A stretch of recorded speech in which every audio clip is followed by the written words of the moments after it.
कोर्टाचे जे आदेश दिले होते त्यांच्या अनुषंगाने आम्ही फक्त काय करतोय, क्वार्टरला हात नाही लावत, म्हणजे आम्ही काही पाडत वगैरे नाही, फक्त जे अपने उच्च न्यायालय ने जो हमारे को आदेश दिया था हम उसका पालन कर रहे हैं और हमने ये पूरा हमारा खोल डाले। लेकिन आज हमको घर नहीं है, कुछ नहीं है। आज आधे से ज्यादा लोगों को किराए के मकान भी नहीं मिल रहे। ये उद्धव जी ठाकरे साहब से हमारा रिक्वेस्ट है, विनती है, हाथ जोड़ के विनती है कि कम से कम गरीबों के लिए कुछ न्याय करें और कहीं ना कहीं कुछ ना कुछ गरीबों के लिए दिया जाए। बस यहाँ रहते थे और कहीं नहीं, कुछ नहीं, बस सब बेचारे गरीबों को।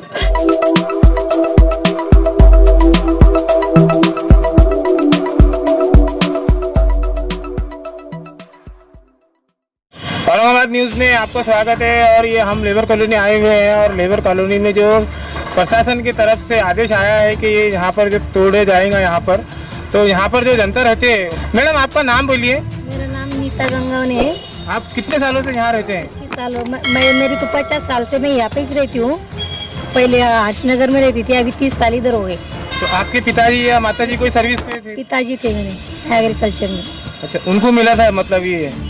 तो आप मतलब सरकार ने जो आदेश दिए हैं तो उसका पालन कर रहे हैं, मतलब पालन करते ही जनता नजर आ रही है यहाँ? कोर्टाचे जे आदेश दिले होते त्यांच्या अनुषंगाने आम्ही फक्त काय करतोय, क्वार्टरला हात नाही लावत, म्हणजे आम्ही काही पाडत वगैरे नाही, फक्त जे आम्ही एक्स्ट्रा जे बांधकाम केलं होतं, रूम काढलेली होती आणि पत्र वगैरे लावले होते ते काढतोय।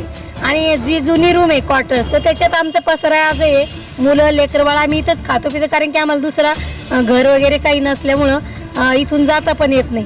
प्रशासन से काय मांग आहे तुमची आणि काय आशा ठेवणार तुम्ही प्रशासन? जे दिलं त्यांनी रिझल्ट आलेत, आपल्या आमच्या विरोधात आल्यामुळं आपल्याला खाली करायचं सांगितलं त्यांनी।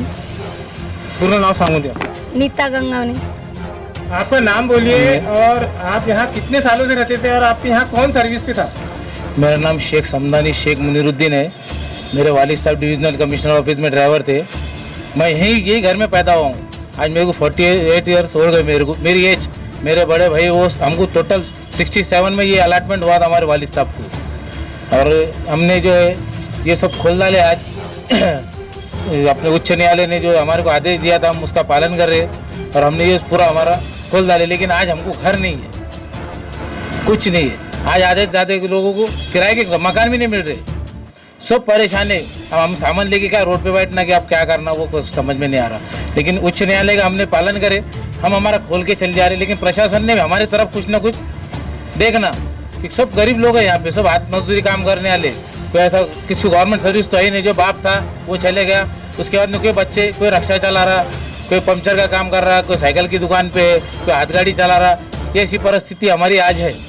और यहाँ पे सब लीडर आए थे, लेकिन किसी ने हमारा कोई सुना नहीं, कुछ भी नहीं, कोई हमारे साथ खड़े भी नहीं रहा, कुछ नहीं। लेकिन कलेक्टर साहब ने कुछ हमारे तरफ देखना, कहीं ना कहीं हमारे लोगों को यहाँ पे छोटा सा क्यों नहीं होता, एक आशियाना दे देना। ये हमारी उम्मीद है गवर्नमेंट से, जो भी है वो करके देना हमारे लोगों को बस। जैसे कि लेबर कॉलोनी विश्वास नगर, आज 9 तारीख है, आज 10 तारीख है। 11 तारीख को माननीय जिला महोदय कलेक्टर साहब ने जो अपनी जाएंगे, तो सारे लेबर कॉलोनी के वासियों ने कोर्ट का सम्मान करते हुए अपने अपने घर खुद से ही उन्होंने खाली किए। आप इस लेबर कॉलोनी में देख सकते हैं कि किस तरह सामान घर से निकालकर रोडों में पड़ा हुआ है।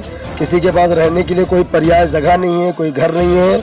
और हम लेबर कॉलोनी विश्वास नगर के जितने भी रहने वाले लोग हैं, हमने कोर्ट का सम्मान किए, कोर्ट के पालन के हिसाब से कोर्ट का हमने आदर किए, कोर्ट के हिसाब से हमने सब कोर्ट की बात को मान करके हमने अपना अपना सामान रोडों में निकाल के रख दी। अब हमारे पास रहने के लिए कोई घर नहीं है, हमारे पास रहने के लिए घर नहीं है।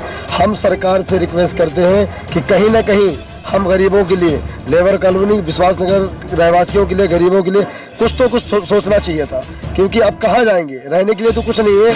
11 तारीख जो कोर्ट का टाइम था, हम कोर्ट का सम्मान करते हुए अपने सामान रोड में निकाल लिए।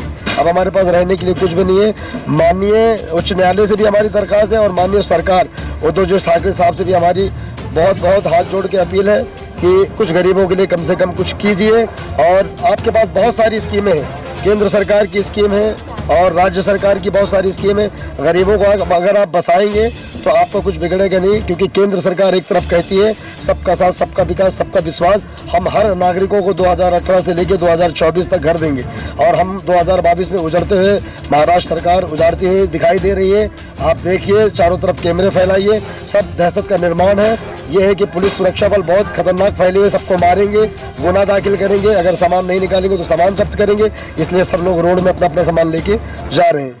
तो माननीय उद्धव जी ठाकरे साहब से हमारा रिक्वेस्ट है, विनती है, हाथ जोड़ के विनती है कि कम से कम गरीबों के लिए कुछ न्याय करें, और कहीं ना कहीं कुछ ना कुछ गरीबों के लिए दिया जाए। आपका नाम? कर दिए, ऐसा नहीं करना चाहते। गरीब लोग कहाँ जाएंगे, किसी को घर नहीं मिल रहे, घर के किराए इतने महंगे हो गए, 15,000 20,000, कितने लोग परेशान हो गए। बेघर करने से क्या मिला उनको, कुछ तो करना चाहिए था गरीबों के, सोचना चाहिए था। ये अच्छा नहीं किए, पहले तो गरीब मर मर के जी रहे, अभी तो और पूरे ही मर गए। कोई नहीं, अब उनको कहाँ घर नहीं मिल रहे, घर ढूंढ रहे, सब परेशान है। 1 महीने से 8 दिन से तो हमारे को नींद नहीं, खाना नहीं, चैन नहीं, कुछ नहीं, बेसहारा हो गए। बस अब हमारा सहारा अल्लाह ही है। हम कहाँ जाएंगे, बस यहाँ रहते थे और कहीं भी कुछ नहीं, बस सब बेचारे गरीबों को घर से बेघर